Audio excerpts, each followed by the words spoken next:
میں آتے ہیں اللہم اغفر لامتی رب حب لامتی، دنیا میں رہتے ہیں تو امت کی مغفرت کی دعائیں، قبر میں جاتے ہیں تو امت کی مغفرت کی دعائیں، آج بھی قبر میں امت کی مغفرت کی دعائیں کر رہے ہیں۔ میرے آقا صلی اللہ علیہ وسلم کا مقام یہ ہے۔ صحیح مسلم شریف کی حدیث ہے، جب قرآن کریم نازل ہوا نا تو ایک قرات کی اجازت اللہ جل وعلا نے دی۔ جبریل امین حضور اکرم صلی اللہ علیہ وسلم کی بارگاہ میں حاضر ہوئے تو اللہ نے ایک قرات کی اجازت دی۔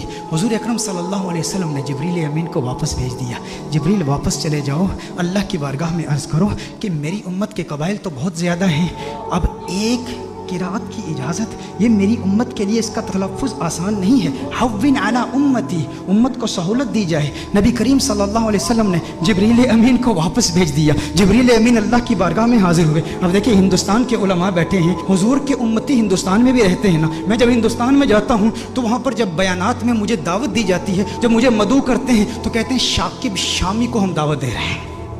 شاکب شامی کہیں گے یا ثاقب سامی کہیں گے؟ تو ہندوستان کے کچھ ایسے علاقے ہیں جہاں پر سے اور شین کو اکٹھے نہیں وہ تلفظ کر پاتے، ادا نہیں کر پاتے۔ نظام الدین اولیاء رحمہ اللہ کی بارگاہ میں گیا تو وہاں کہتے ہیں نجام الدین اولیاء۔ ہندوستان بہت بڑا ہے، میں حیدرآباد دکن میں گیا تو وہاں قرآن کی جگہ قرآن کہہ رہے ہیں، قرآن۔ تو ہر ایک کے لیے تلفظ آسان نہیں ہے، تو میں کہتا ہوں وہ تو ایک ہندوستان ہے، میرے آقا صلی اللہ علیہ وسلم کی امت تو پوری دنیا میں ہے۔ تو حضور نے اللہ کی بارگاہ میں التجا کی کہ یا اللہ میری امت کے لیے بہت مشکل ہے، ایک قرات کی اجازت دی ہے، مزید اضافہ کیا جائے۔ جبریل امین اللہ کی بارگاہ میں حاضر ہوتے ہیں، اللہ ارشاد فرماتا ہے جا جبریل واپس جا، دو قراتوں کی اجازت۔ حضور پھر عرض کرتے ہیں، ارشاد فرماتے ہیں جبریل واپس چلا جا، دو بھی کافی نہیں ہے۔ جبریل امین پھر اللہ کی بارگاہ میں حاضر ہوتے ہیں، مزید اضافہ کیجئے۔ اللہ نے ارشاد فرمایا تین قراتوں کی اجازت۔ حضور کی بارگاہ میں جبریل امین حاضر ہوتے ہیں، حضور فرماتے ہیں حوّن علی امتی، مزید سہولت دی جائے میری امت کو۔ اللہ نے ارشاد فرمایا جا میرے محبوب تیرے صدقے 7 قراتوں کی اجازت ہے۔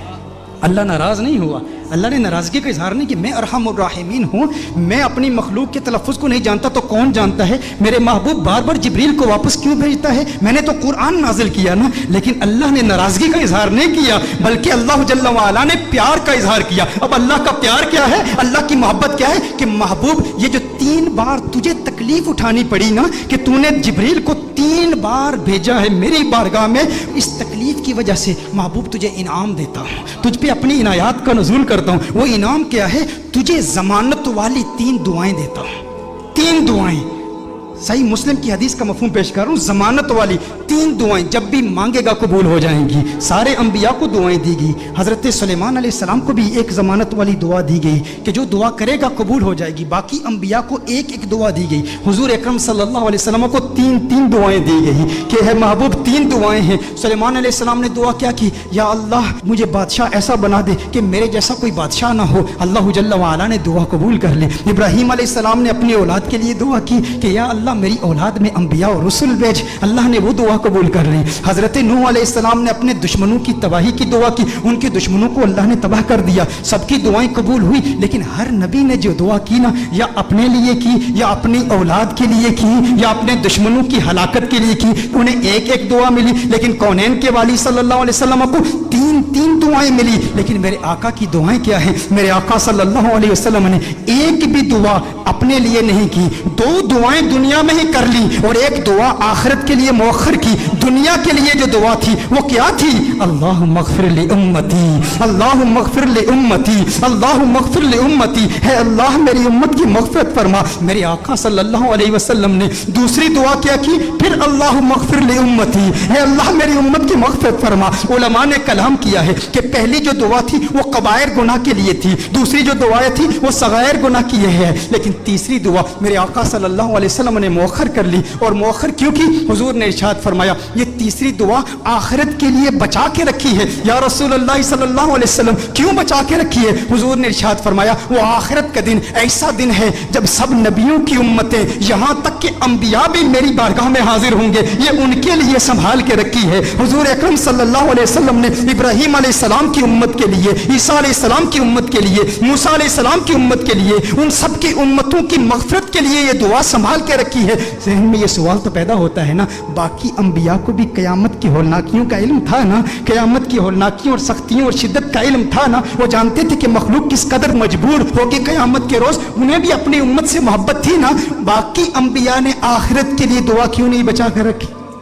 ذہن میں سوال پیدا ہوتا ہے، باقی انبیاء بھی اپنی امتوں سے پیار کرتے ہیں، لیکن انہوں نے اپنی امتوں کے لیے وہ دعا بچا کر کیوں نہیں رکھی؟ ایک دعا تھی امت کے لیے بچا کر رکھتے نا۔ انبیاء کو پتا تھا، انبیاء جانتے تھے کہ اس لجپال کو لاج ہے۔ ارے ہم کیوں پریشان ہوں جس کی آمد کے تذکرے ہم کب سے کر رہے ہیں، اپنی امتوں کو بتا رہے ہیں وہ محمد عربی آ رہا ہے، وہ لجپال ہے، جہاں اپنی امتوں کو بچائے گا وہاں ہماری امتوں کو بھی بچائے گا۔ میرے آقا صلی اللہ علیہ وسلم فقط اپنی امت کے لیے نہیں آئے، وہ رحمت للعالمین ہیں، وہ عیسیٰ کے لیے بھی آئے ہیں اور عیسیٰ کی امت کے لیے بھی آئے ہیں، وہ موسیٰ کے لیے بھی آئے ہیں، موسیٰ کی امت کے لیے بھی آئے ہیں، وہ ابراہیم کے لیے بھی آئے ہیں، ابراہیم کی امت کے لیے بھی آئے ہیں، وہ نوح کے لیے بھی آئے ہیں اور نوح کی امت کے لیے بھی آئے ہیں۔ علی نبینا علیہ الصلوۃ والسلام، انہیں پریشانی نہیں تھی، وہ جانتے تھے وہ لجپال ہیں، انہوں نے پہلے ہی انتظام کر رکھا ہے، وہ سب کی شفاعت کر دیں گے، کیونکہ میرے آقا صرف اس امت کے لیے نبی نہیں، وہ سب کے لیے نبی ہیں، یہاں تک نبیوں کے لیے بھی نبی ہیں۔ اعلیٰ حضرت نے یہ احمد رضا صاحب کلام پڑھ رہے تھے، اس وقت مجھے اعلیٰ حضرت کا وہ کلام یاد آیا۔ اعلیٰ حضرت نے بڑا خوبصورت تخیل باندھا ہے کہ دنیا میں میرے دل میں یہ خواہش ہے کہ نبیوں اور رسولوں سے ملوں اور سارے انبیاء اور رسول سے ایک التجا کروں، ان سے ایک بات پوچھوں۔ یہ کس کی خواہش ہے؟ اعلیٰ حضرت کی خواہش ہے کہ اس دنیا میں سارے انبیاء اور رسول سے ملاقات کروں اور ان سے ایک سوال پوچھوں۔ لیکن اس دنیا میں ممکن تو نہیں ہے احمد رضا کہ سارے انبیاء اور رسول کی بارگاہ میں تو حاضر ہو اور ان سے سوال پوچھ۔ کہا تو پھر میں قیامت کے روز پوچھ لوں گا، آخرت میں پوچھ لوں گا۔ اس وقت مخلوق بھی اپنے اپنے مقام کے اعتبار سے اور اللہ کی شان کے لائق اللہ کو دیکھے گی، تو اللہ کے سامنے اعلیٰ حضرت حضور کے سامنے انبیاء سے ایک سوال پوچھیں گے۔ وہ سوال کیا ہے؟ انبیاء سے کروں عرض کیوں مالک ہو؟ انداز دیکھیں، تیور دیکھیں، ادب کا مقام دیکھیں، حضور کا احترام بھی ہے، امتی آپ کا ہوں، لیکن انبیاء سے ایک سوال پوچھنا چاہتا ہوں، انبیاء سے کروں عرض کیوں مالک ہو؟ کیوں مالک ہو؟ انبیاء سے کروں عرض کیوں مالک ہو؟ کیوں مالک ہو؟ کیا نبی ہے تمہارا ہمارا نبی؟ یہ جو ہمارے آقا ہیں، جو ہمارے نبی ہیں، کیا تمہارے بھی یہی نبی ہیں؟ انبیاء سے کروں عرض کیوں مالک ہو؟ انبیاء سے کروں عرض کیوں مالک ہو؟ کیا نبی ہے تمہارا ہمارا نبی؟ انبیاء فرمائیں گے احمد رضا آج پوچھ لیا ہے، تجھے موقع ملا ہے اللہ کی بارگاہ میں، انبیاء کی بارگاہ میں، رسولوں کی بارگاہ میں، آقا خود موجود ہے، پوچھ لیا ہے تو سن احمد رضا، تو نے کہا انبیاء سے کروں عرض کیوں مالک ہو؟ کیا نبی ہے تمہارا ہمارا نبی؟ جیسے سب کا خدا ایک ہے ویسے ہی ان کا ان کا تمہارا ہمارا نبی۔